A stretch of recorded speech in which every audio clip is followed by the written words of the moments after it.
Okay, so I think we will hear first from John Geesman, who's a former executive director and also commissioner of the California Energy Commission, and he's follows public policy matters and is deeply engaged in this. Thank you, President Peevey. It's a pleasure to appear in front of you. Is it better down there or up here? You've done both now. I haven't gotten very far in this end of the experience. So far, so good. I would be remiss if I did not pay respect to the bond that connects both the two of us and your two colleagues who are not able to be here this afternoon. We were appointed the closing months of the last governor's administration. Commissioner Bond, Commissioner Grunig appointed in the early days of the current governor's administration. Two very different governors, but one overriding common purpose in the energy area, and that was to rebuild from the rubble that confronted us. And look what you have been able to do over that period of time. You have established a new energy paradigm that is the envy of many policy circles around the world.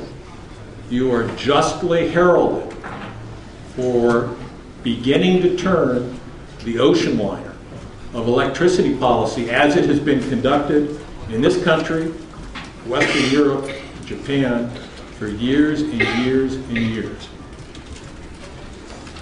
That ecosystem, which you have carefully tended to, is at risk by Proposition 16, because one of the primary implementers of your vision, one of your largest regulatees, has chosen to go rogue. Now let's get to the obvious question first. Where is Mr. Darby?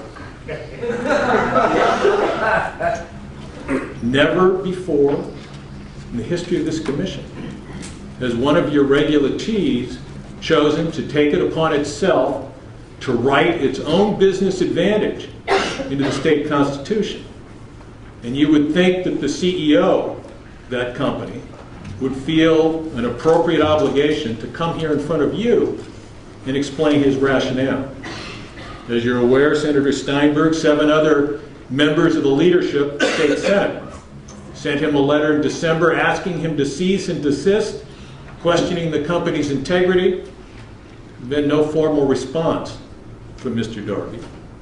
A couple of weeks ago, he did in fact appear at the PG Investor Conference on Wall Street, was asked exactly what was the rationale for Proposition 16. And you can find the tape of those remarks on PG&E's website, the investor page. It begins about 2 hours and 39 minutes into the presentation. But he was asked by one of the investors, why spend the political capital right now with all that's going on this particular ballot measure? And with due respect to my former Davis administration colleague, Nancy McFadden, former mayor of San Francisco and Speaker of the California Assembly, Mr. Brown, the description Mr. Darby gave on Wall Street of the thinking behind Proposition 16 was an awful lot different than you heard this afternoon. There wasn't any discussion about the right to vote. There wasn't any discussion about the protection of the taxpayers. In fact, the word that was used most frequently by Mr. Darby in his description of his rationale was the word diminish. And the idea was to diminish, rather than year after year different communities coming in as this or that and putting this up for vote. We thought this was a way that we could sort of diminish that level. So it was really a decision about could we greatly diminish this activity for all going forward. I think Mr. Darby ought to have the decency and the respect for the role of this commission to appear in front of you and explain just why we are going through this. I'd also say we ought to be direct about this $35 million. Now, I know that there are forensic accounting discussions as to whether that is rightfully characterized as shareholder money or ratepayer money. I certainly am familiar with the view that after the utility dividends the funds up to the holding company, they can do whatever they want to with it.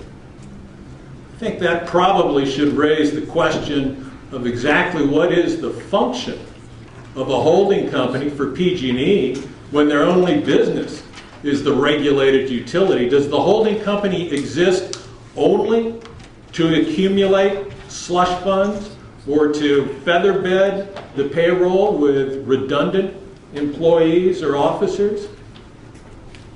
I think the issue of who does that $35 million puts this commission in a bit of an embarrassing circumstance. Because either Mr. Darby is misappropriating funds or you've been too generous. I know you set rates at a level necessary to finance needed infrastructure. You don't set them at a level that can create $35 million political slush funds for adventures on the California ballot. I think Mr. Darby deserves to be asked exactly how he rationalizes the use of funds in that volume. I would also say, and I don't want to go into the question factually that is raised by the several complaints that have been filed with you, but you're well aware of your function to establish the norms of acceptable conduct in the electricity market here in California. And I think that norm setting or role characterization, and frankly the enforcement of the law, is one of the most important things you bring to our electricity future.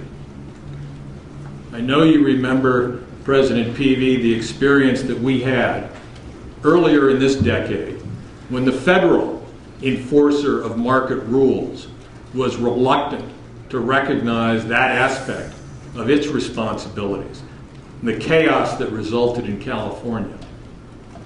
Don't allow that same mistake to happen here. You do need to establish what is acceptable conduct by a regulated utility and what is not.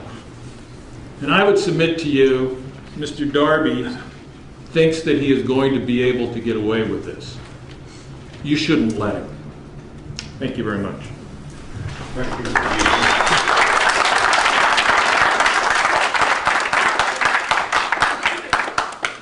My name is Geis. I represent the Agricultural Energy Consumers Association. We represent approximately 40,000 farms, family farms, agribusinesses, and the leading state ag associations. I'm going to keep my comments real brief, but I want to talk in the context of the fact that I know you have ratepayer interests coming up later on the agenda, but we represent ratepayers, our agricultural ratepayers. We intervene at the commission here. We work with the legislatures to do what we can to help keep ag rates as low as possible. About 95% of the water pumped in California uses electric pumps. We're trying to get that number as high as possible to help the environment as well.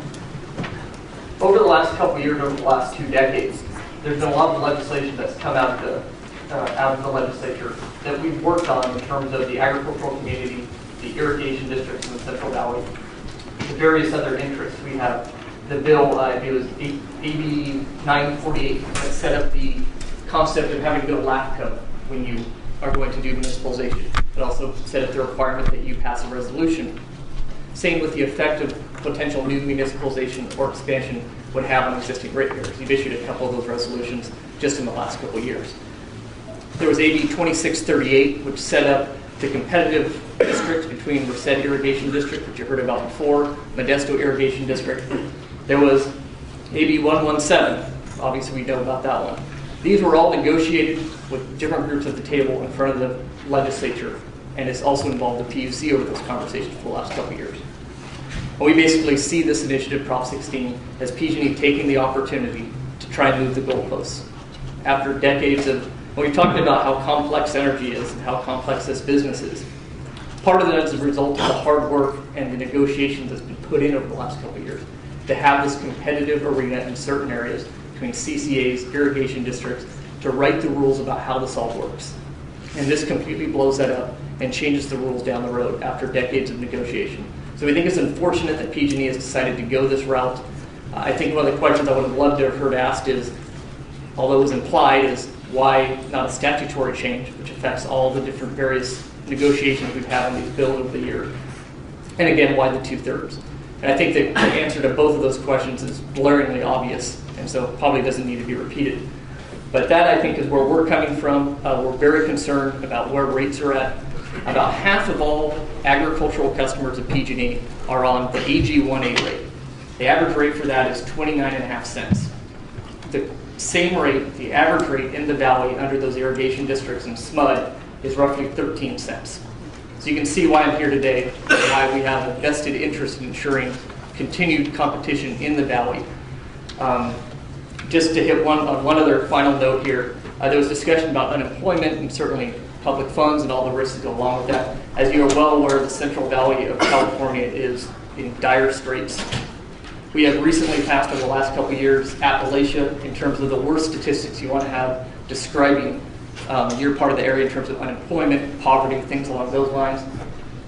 In the areas around these irrigation districts and in the valley, we have 35%, 47% employment in places. We are having to pump more groundwater because of shutoffs of energy. We have to use more electricity. And at a time when PG&E has just proposed a $48 million increase in phase 1 to agricultural customers, this $48 million a year is the same time they're attempting to restrict the ability of those very customers to find competitive outlets in other places. And one of those outlets we talked about earlier today was the San Joaquin Valley Power Authority. So that's our concern. That's why we're here.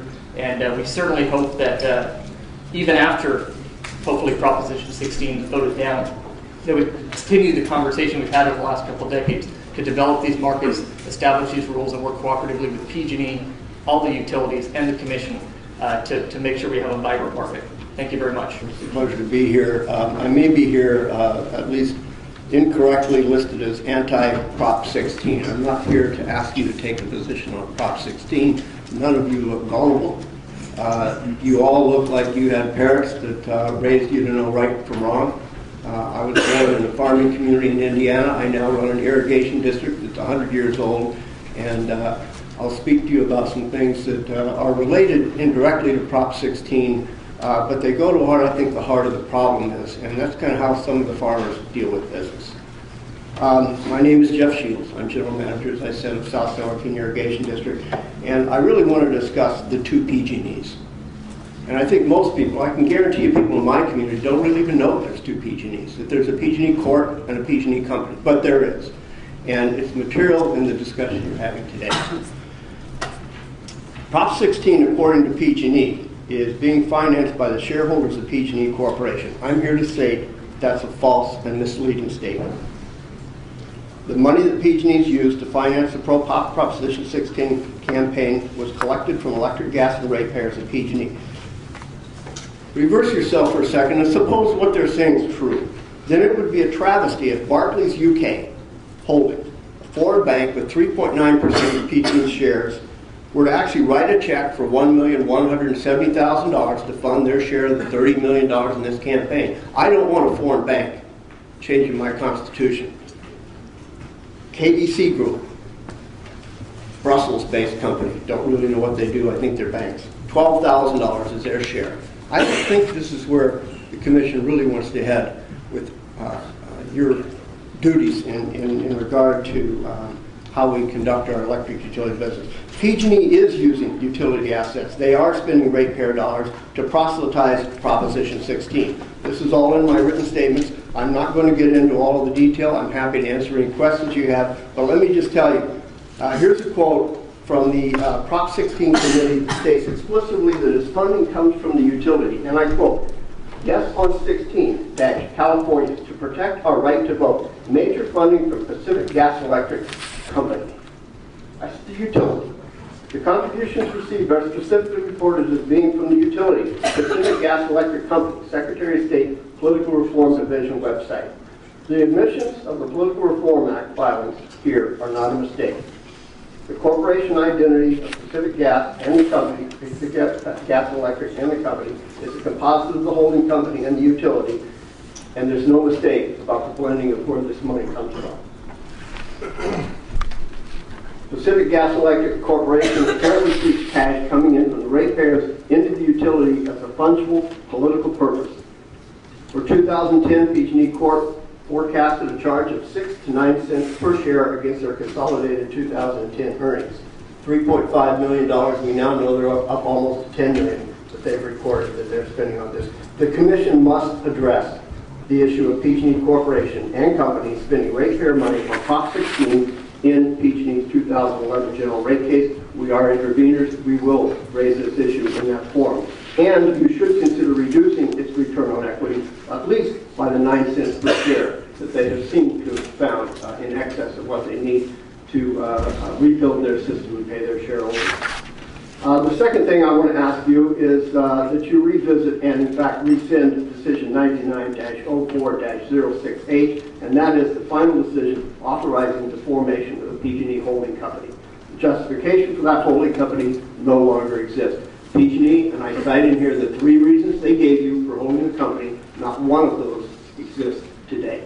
There is no purpose for PG&E Corporation. The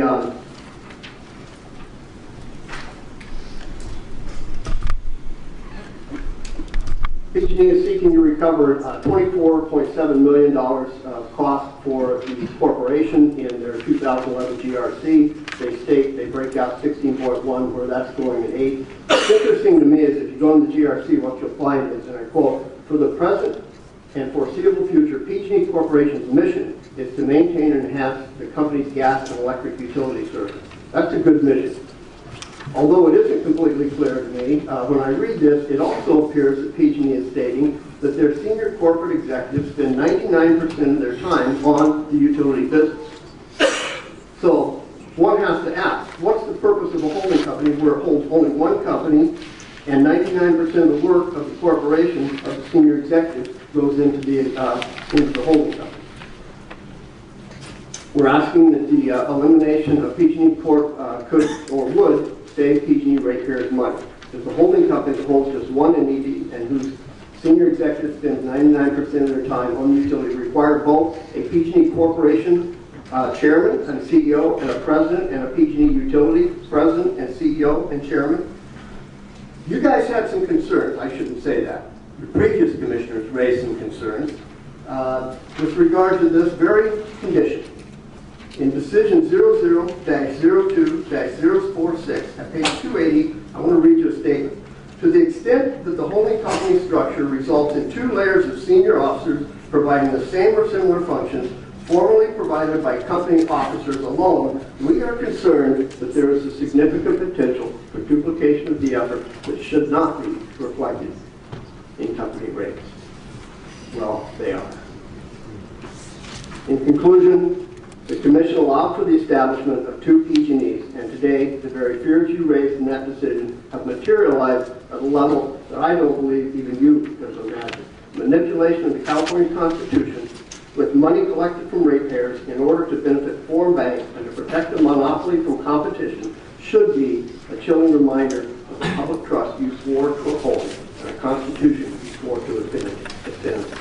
I pray that you immediately initiate proceedings pursuant to your authority under Section 1708 to dissolve PG&E Corporation, to reduce PG&E's allowable return on equity in order to set truly just and reasonable rates, and to reduce the future attacks on local government and the California Constitution. Good afternoon. My name is Steve Van Dorn. I'm the President and CEO of the Santa Clara Chamber of Commerce. And a little bit about our organization. We represent about 550 members. Some of those members are made up of NVIDIA, Yahoo, Kaiser Permanente, Intel Corporation, Marvell, and hopefully a future 49ers stadium.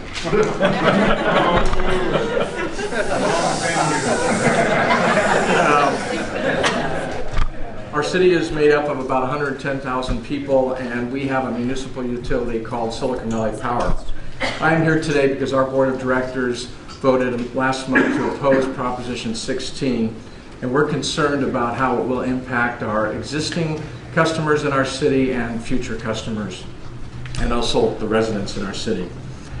As you know, Santa Clara's municipal electric utility, which does business as Silicon Valley Power, provides extremely high reliability and rates close to 28 to 40% lower than Pacific Gas and Electric rates.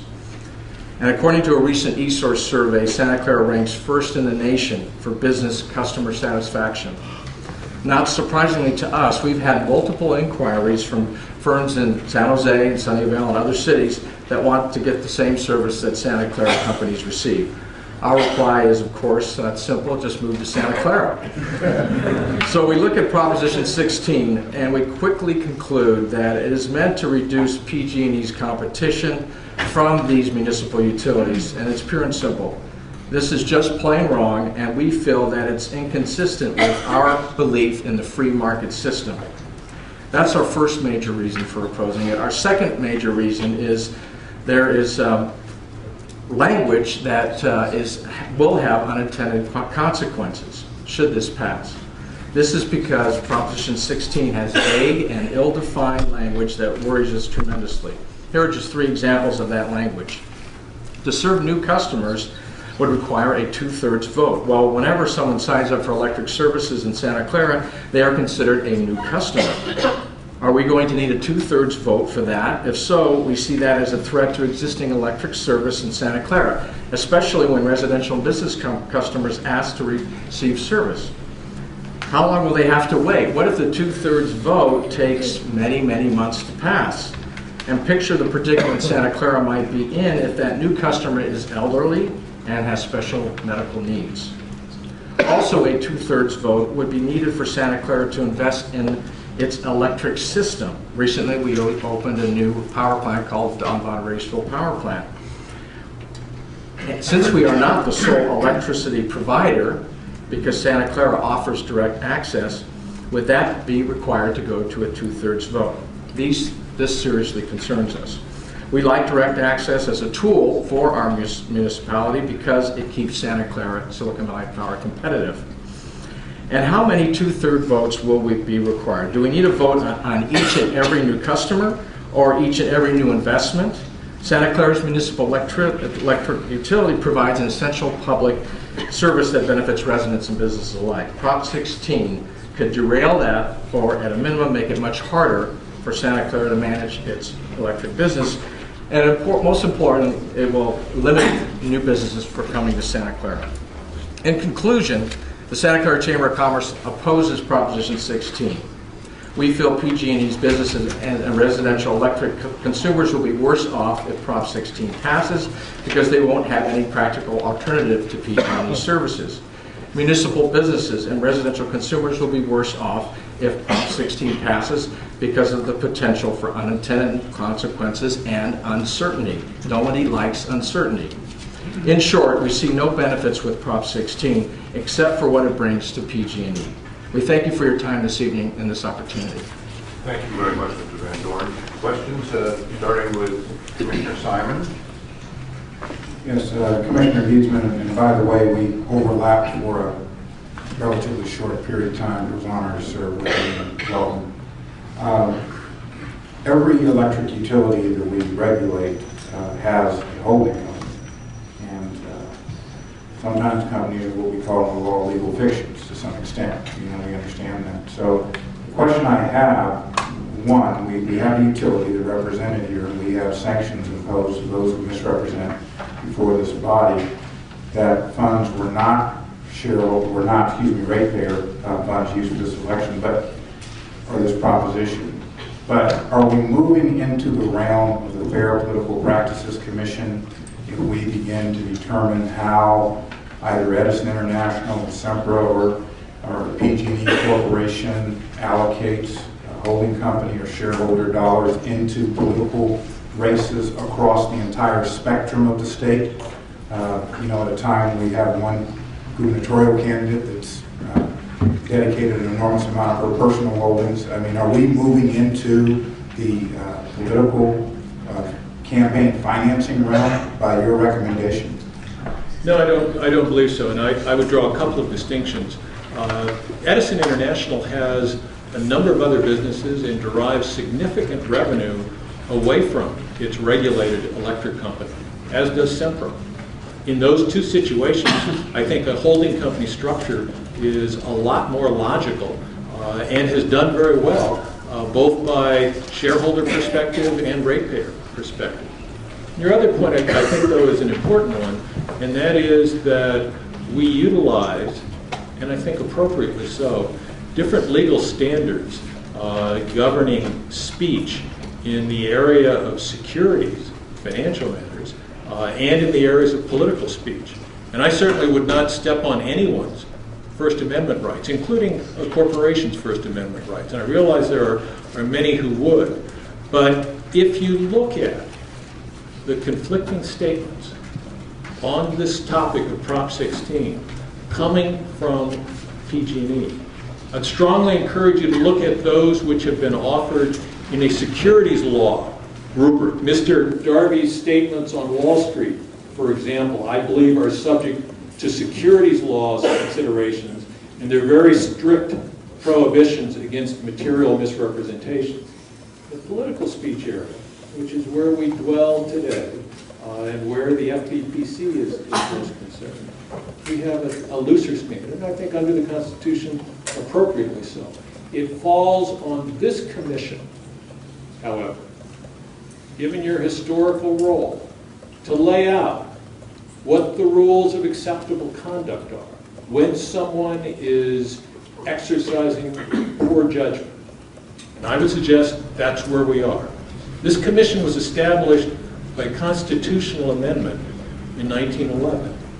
It gained jurisdiction over electric utilities the following year by the Public Utilities Act in 1912.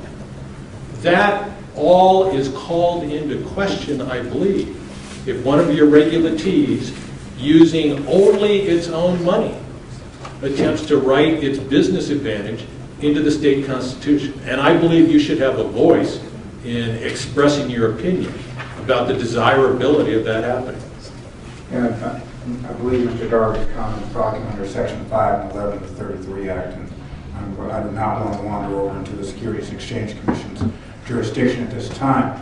But if we are looking to regulate political speech or commercial speech, of a legal entity, is there some bright line that you would recommend as to when we evaluate the revenue of that holding company and when that speech has become a regulated utility speech versus holding company speech? I would suggest you get him in front of you, you ask him those questions, and you engage in just this back and forth. I think you can convey the appropriate message very clearly, very succinctly. Thank you, Mr. Geesman. And Mr. Shields, I believe at one time Commissioner Bond was also evaluating from an affiliate transaction standpoint, the role of PG&E Corporation and the utility itself. Just for clarification, it was under another proceeding, but this commission also, I don't want you to think that this commission in any way has not recognized the fact that the regulated utility is the only, what we view as the active subsidiary at this time. Thank you for the clarification, and I'm familiar with Commissioner Bond, and probably have an opportunity, hopefully, to share some comments with him as well. And these comments about a level playing field that I've heard all over the room today, it reminded me again, my old farming background. We used to think the Christians and the Lions were on a level playing field.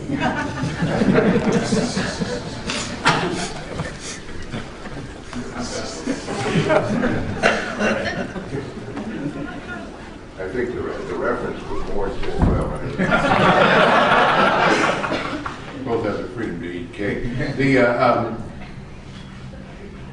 I should point out, I just want to point out to Mr. Shields that you're right that the holding company did several years ago have several subsidiaries, including U.S. Gen and PG&E Energy Services. PG&E Energy Services was sold. I believe it's now owned by Chevron Corporation. U.S. Gen, to the best of my knowledge, was bankrupt, which is, perhaps a reflection that PG&E didn't fare so well in that area as did Sempra and Edison.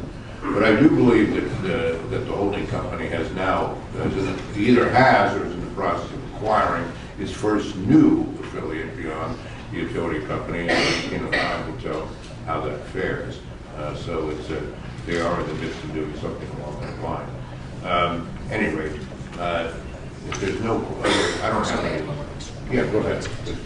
So I would like to ask the panel, any member of the panel, to address this question. If Proposition 16 passes, do you see that it would result in material harm to PG&E's ratepayers? The retained ratepayers who do not leave the company. I might offer that I think it would actually do just the opposite. It would harm PG&E's ratepayers because it takes any chance of competition away. And frankly, you can go back to the Roosevelt era where he spoke of yardstick competition, not direct competition, but yardstick competition. Absent that competition, it's a spotlight on this commission and your ability to regulate these guys. I would also say I don't think a scorched earth approach to your customers is ever in your shareholders' interest. And I think that you should note the extraordinary silence on the part of the investor-owned utilities south of the Tehachapies as instructive of a different philosophy on how to deal with your customers. Yes, Mr. Van Dorn, you're representing the chamber of Santa Clara, City of Santa Clara. City of Santa Clara. And as a lifetime 49er fan, we are the opposite side. And season ticket holder. I'm really glad I brought that up. That will not impact my. But you also seem to be speaking on behalf of Silicon Valley Power. Are you representing them as well, or is this just a reflection of your chambers as a customer ratepayer? This is just, excuse me. This is just a reflection of our chamber's position on the issue. We, of course, support everything that they do because they provide very low-priced utility rates to our members and our customers and our residents. But Are they a member of your chamber? they are, yes. And have they taken a position on Proposition 16, or is that position reflective of your chamber by way of vote? The City Council has, a couple weeks ago, they approved a resolution opposing Proposition 16. In your chamber? And we are also opposed to it, yes. And so Silicon Valley Power's opposition is by way of the vote of your chamber? By way of the vote of the council, of the City Council. City Council City Council that oversees Silicon Valley Power. Okay, Yes. thank you. You're welcome. Just one other comment. It was pointed out that Mr. Geesman, that this commission is in its 100th year. It was created in 1911, and it'll be its 100th anniversary next year. I believe it was created by Hiram Johnson with the notion of two things. It was created as a railroad commission, a way of regulating what was then a significant monopoly in the state of California, the Southern Pacific Railroad. You might note that 100 years later it no longer exists. And its headquarters was put here in San Francisco to get it away from the day-to-day entreaties and efforts of the advocates of the railroad in Sacramento. Do you see anything analogous today? I suspect That's a softball. I suspect Mr. Darby is watching this webcast from his corporate suite, which is located in one of the towers attached to the old Southern Pacific building.